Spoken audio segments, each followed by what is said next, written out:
Bismillahirrahmanirrahim. Assalamualaikum warahmatullahi wabarakatuh. Selamat malam. Perkenalkan kami dari kelompok 4 dari KCB kelas B. Ingin mempresentasikan hasil pekerjaan kami dari tugas BSI Teradata Cash of Credit Card Bridge. Anggota kelompok kami adalah yang pertama ada Aulia Fahmi Wicaksana, NRP 061. Saya sendiri Ahmad Faik Abdurrahman, NRP 070. Dan terakhir ada Andre Hanafi, NRP 105.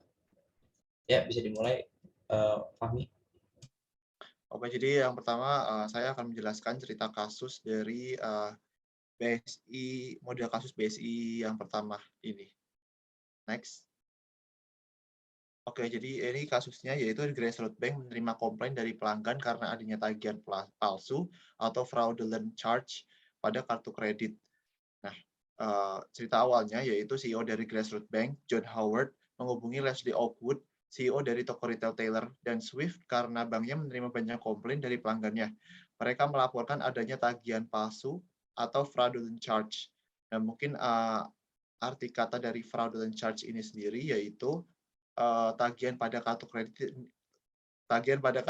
yang dilakukan oleh penipu. Seperti itu pada kartu kredit mereka. Untuk menindaklanjutinya, Leslie menghubungi Bob Shield, Chief Security Officer, dengan dibantu Lola dan Frazier dari tim BSI untuk mencari tahu penyebabnya. Next. Nah, di sini ada beberapa data kartu kredit milik pelanggan ya. Tagihan-tagihan palsu yang ada di sini ada charge, ada CC-nya, ada sama location-nya, dan daytime pengambilannya. Next.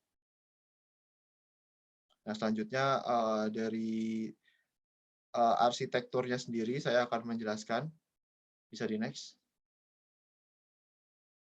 Nah, sistem penyimpanan data kartu kredit atau credit card ini sendiri pada sistem mereka sebenarnya sudah mengikuti standar PCI DSS atau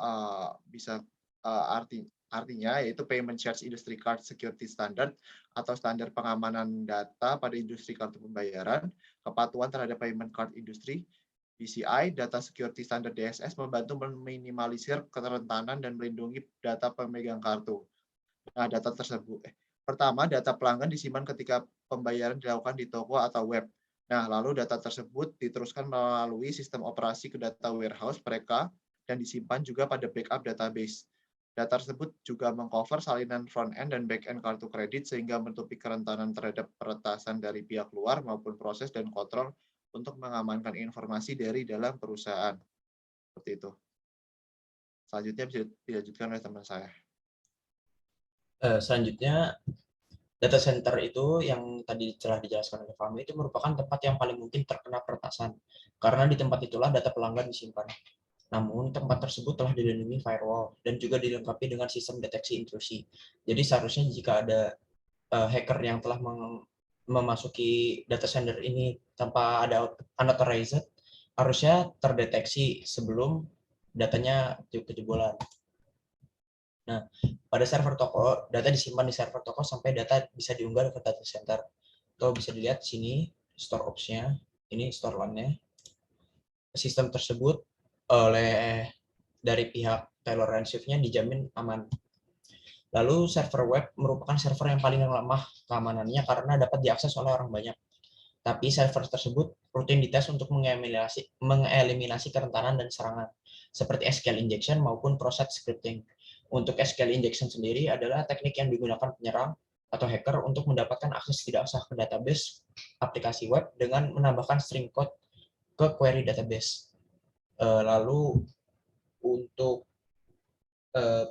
proses scriptingnya sendiri, proses scripting itu adalah jenis serangan di mana script berbahaya dimasukkan atau disuntikan ke situs web agar berjalan di perangkat end user atau pengguna akhirnya. Oke, next-nya.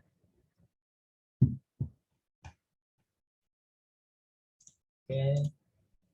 Nah, untuk bawahnya lagi buat si struktur database-nya. Ini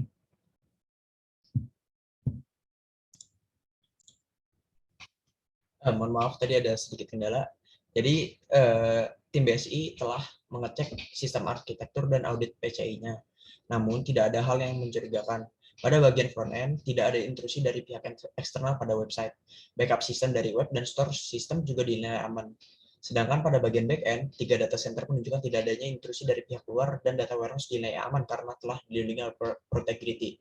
Jadi itu Protegrity itu semacam aplikasi atau pelindung bawaan itu dari Amazon Web Service Advanced Technology Partner yang menyediakan kemampuan perlindungan data untuk data sensitif dan compliance. Salah satu iklan dari video ini ya.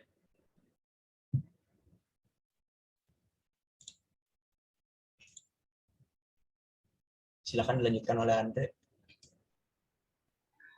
Jadi selanjutnya adalah kemudian tim BSI itu melakukan analisis lagi dan kemudian menemukan adanya perubahan dalam operational data store yang digunakan.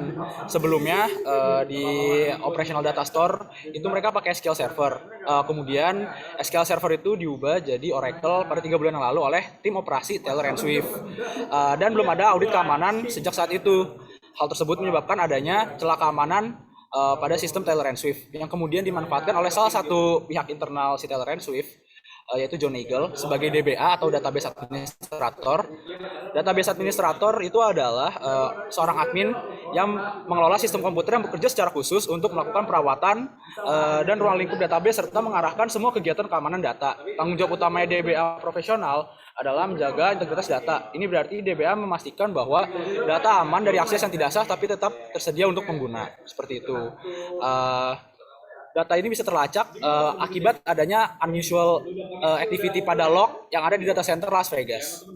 Log tersebut menunjukkan bahwa seorang DBA menarik 500 transaksi. Mungkin bisa dilanjut slide-nya. Seperti yang sudah dijelaskan sebelumnya, tadi sudah dijelaskan, bisa lanjut lagi. Di sini adalah gambaran dari log tidak biasanya itu. Ada yang dilingkari di situ, di mana di situ ada keterangannya Oracle bahwa tim BSI itu menemukan query Oracle pada file log dan memutuskan untuk mererun query tersebut. Dan ketika di-run, ditemukan record data dari 500 pelanggan tersebut. Setelah dilakukan cross reference ke bank dan care center, semuanya sesuai dengan komplain terkait fraudulent charge. Bisa lanjut. Lalu untuk memperbaiki hal tersebut, adanya usulan untuk menginstal Protegrity untuk mengamankan Oracle Data System Center. Karena celah keamanan ini tidak terjadi di tempat lain berkat Protegrity. Lalu setelah menerapkan Protegrity tersebut, dilanjutkan dengan melakukan full PCI audit.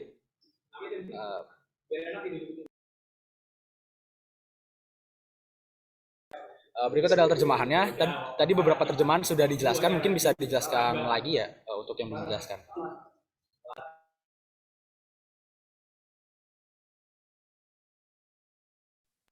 Mungkin bisa lanjut Fahmi. Mungkin tadi sekilas sudah saya jelaskan ya, ini lebih untuk mengulang untuk menjelaskan lagi lah istilahnya. Fraudulent charge itu tadi udah saya jelaskan tadi kan pada kartu kredit yang dilakukan oleh penipu. Lalu ada PCI DSS yaitu Payment Card Industry Data Security Standard atau standar pengamanan data pada industri kartu pembayaran. Nah, untuk kepatuhan terhadap payment card industry, Data Security Standard DSS membantu meminimalisir kerentanan dan melindungi data pemegang kartu.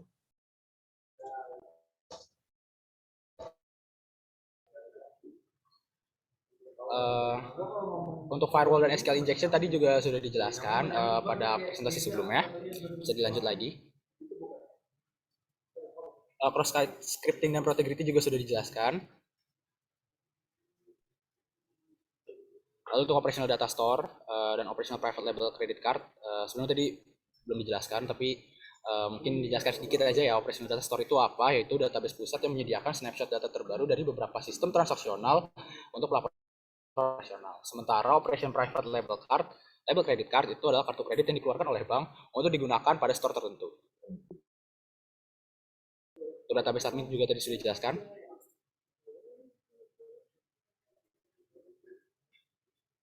Dan yang terakhir adalah data center, yaitu sebuah fasilitas yang dimanfaatkan untuk menempatkan sistem dan komponen-komponen komputer, seperti sistem telekomunikasi dan penyimpanan data. Selain itu, salah satu fungsi data center adalah sebagai penempatan server untuk database atau website. Terima kasih banyak atas pertanyaannya. Kami ucapkan terima kasih. Assalamualaikum warahmatullahi wabarakatuh.